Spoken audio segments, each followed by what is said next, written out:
Bien, c'est lors d'une improvisation menée avec Marc Tosello que nous nous sommes rendus compte que nous avions à faire quelque chose ensemble.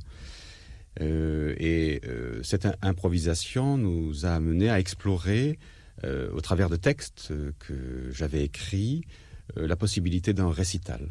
Et le voici. Ça vous a demandé, je suppose, beaucoup de travail, puisqu'il a fallu écrire ces textes et composer aussi la musique. Voilà, c'est cela. Il y avait des textes existants, d'autres qui ont été écrits pendant l'exploration, et il a été fait de même avec les compositions musicales. Ce spectacle, vous l'avez créé en résidence au Comédia ? Voilà, nous l'avons créé en résidence et nous avons pu établir les lumières grâce à Michel Netton. Les poèmes et la contrebasse, vous diriez que c'est un mariage qui fonctionne ? Alors oui, il fonctionne avec la tessiture de voix. Donc je suis à première vue baryton basse. Donc la contrebasse se marie bien avec ce registre. Bon, je suis pas musicien, donc peut-être qu'on peut dire de cette façon-là. Et voilà, il y a deux présences, une présence sonore et une présence vocale.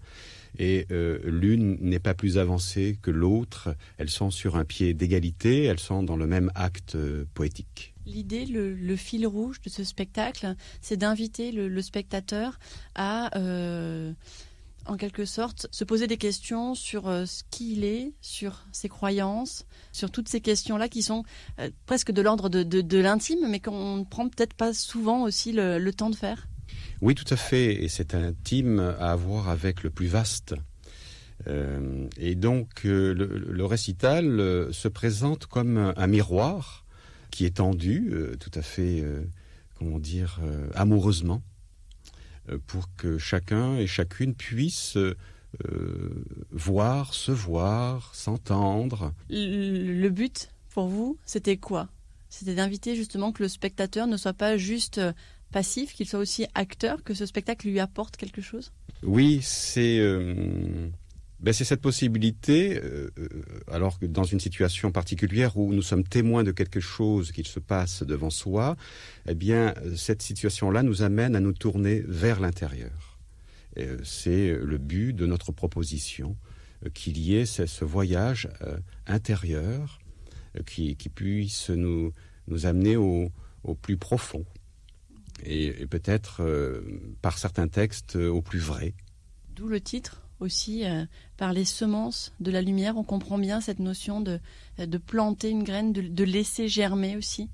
Il y a cela, il y a cette semence de lumière. Je considère que tout ce qui est de l'ordre du vivant l'est, donc nous le sommes. Nous cette semence de la lumière, et les mots aussi, et les sons de la contrebasse qui résonnent dans l'espace sont aussi cette semence qui vient ensemencer les esprits et les corps présents dans la salle.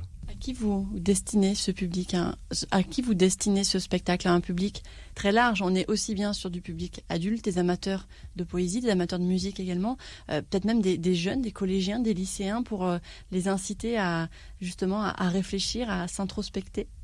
Oui, c'est très ouvert. Je dirais à partir du lycée, il y a peut-être des textes qui pourraient être plus compliqués pour des personnes plus jeunes, mais à partir du lycée jusqu'à... voilà. Ce spectacle, vous allez le jouer au Comédia mardi. L'idée après, c'est de pouvoir le présenter, je suppose, ailleurs aussi, puisque vous êtes originaire du Var. Oui, alors le projet, c'est de faire le Festival d'Avignon au Centre européen de poésie d'Avignon, les 2 premières semaines durant le festival. Yvan Dmitriev, merci d'avoir été avec nous. Merci. Et on va se quitter, si vous le voulez bien, avec un extrait de ce récital. Et nous ressentons le nom de la joie, et nous parlons les noms des philosophes. Chantons les noms de l'éveil, lisons les noms des saints, des miracles, de tout ce qui du passé ou du présent nous donne le nom d'un chemin ou d'un non-chemin.